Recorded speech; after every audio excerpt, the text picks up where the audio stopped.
Hello, people of the internet, and welcome back to Rashman Productions, where I talk about everything comics, movies, and superheroes. So, I just watched Peacemaker Season 2, Episode 4, and in this, it's a fun episode. I really loved it. Of course, the comedy, of course, those quips, of course, those interactions with all these characters, with having these fun lines, with this comedical effect in there. It's just amazing. I love that, especially in the Peacemaker series. That is one thing that has been keeping it in its so good graces that there is already with the story in there. So I love that. So before we dive into it, before we discuss it more, I wanted to go and check out my posters right here on printmyposter.in. There are some cool designs. Check it out right now. Link is in the description as well. Also sub to the channel. Support a small creator. Anyways, let's just jump right into it. And this, of course, begins with Peacemaker coming back to this universe, the original universe from which we are seeing all these events happening of Peacemaker, of Superman, of the future movies of Supergirl as well. Now, there's a very interesting detail that I noticed of the portal through which Peacemaker kind of goes through these universes. So I'll discuss that in a bit. However, also the whole Argus dynamic of this particular series, we get to see that how Rick Flag Sr.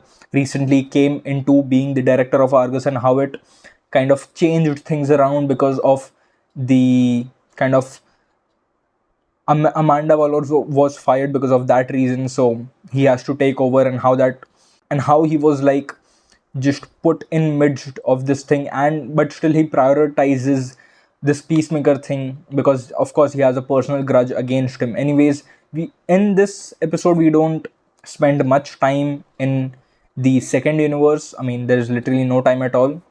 We are just in this universe. We get to see this backstory of Peacemaker and his brother when they were little, where their father was kind of hunting this alien, a little alien, who had this kind of device through which this multiversal portal could be accessed and could be changed its place too. So that was the backstory we got to know. Then also, and a very interesting detail that I noticed when Peacemaker was changing the access point of that portals from his home to like this some wooden barrack in the hills. So the effect that they have used is very electrical, like when the portal shifts from one place to another, there is like these orange yellow electrical, these so many electrical pulses there going on this entire portal, and after that the portal is opened. So I do personally believe somewhere in there it is kind of related to the Speed Force or the Flash, because those electrical signals were too similar to like keep behind and not see that similarities between the you know the lightning of the Flash and like these electrical pulses, because it was just too similar for me to see that it. I mean, sure, it can just be just some electricity, some colorful electricity, but it was just too reminiscent of that Flash energy, because we are talking about dimensional portals. We are talking about going through places of parallel dimensions, some dimensions we don't even know, we have not even accessed yet. So that is what we are looking forward. So I personally do believe they can move this to a Flash kind of thing, like, or someone from the future, they accessed like the Speed Force energy, they siphoned it and they stored it in this kind of device through which you can access these portals and dimensions. I know it's a very very big stretch, but still, it's a DCU. You can make up your theories whatever you like. Anyways, also we get to see like this the Saint Wild, who is hunting down Eagly just for the sole purpose of hunting him down. So even he's a very funny character, man. But what I find super funny about that character is the cultural appropriation he does about the indigenous people, the native people of America, and himself being white and putting on this attire of these indigenous people and acting like them, and again killing the birds of these Native Americans, which is the eagle, the bald eagle. It's I don't know.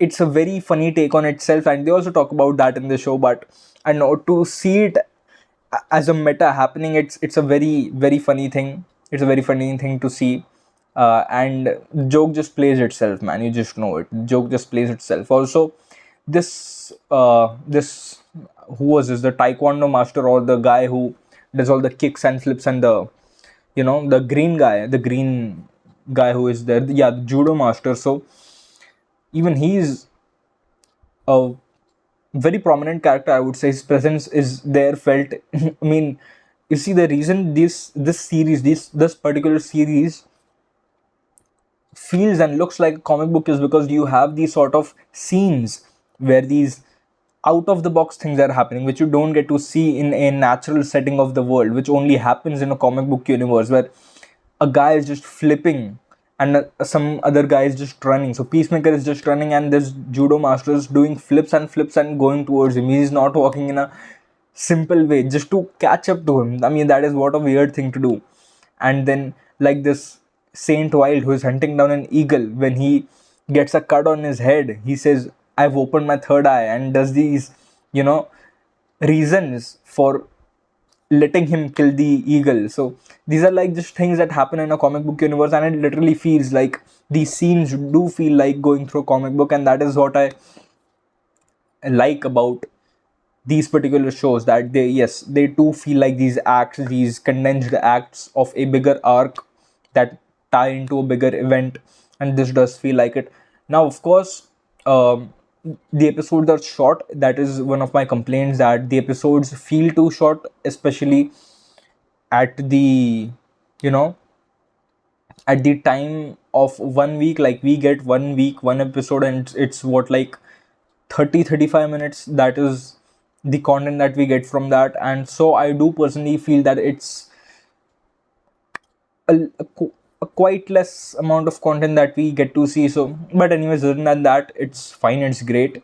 Also, I previously thought that this show was written and directed by James Gunn, but we get to see other directors doing episodes as well. So I believe the first season was just directed by James Gunn, or even there were other directors in there. I do not know. So I do believe like the finale might be directed by him. I do not know. Let's see who is directing it. So yeah, you do get to see these kind of different takes on the Peacemaker as well. Like, sure, this is the Peacemaker, but the Peacemaker that we see in the Suicide Squad in this series, yes, of course, do differ, because how the character portrays them, how the director portrays them. So yeah, it was a good episode. Of course, you see, this is the kind of series that makes you like, let's see what happens next week. Let's see what happens next, and you're interested in the story. And of course, I'm interested as well. But again, as I said, the episodes feel a little too short.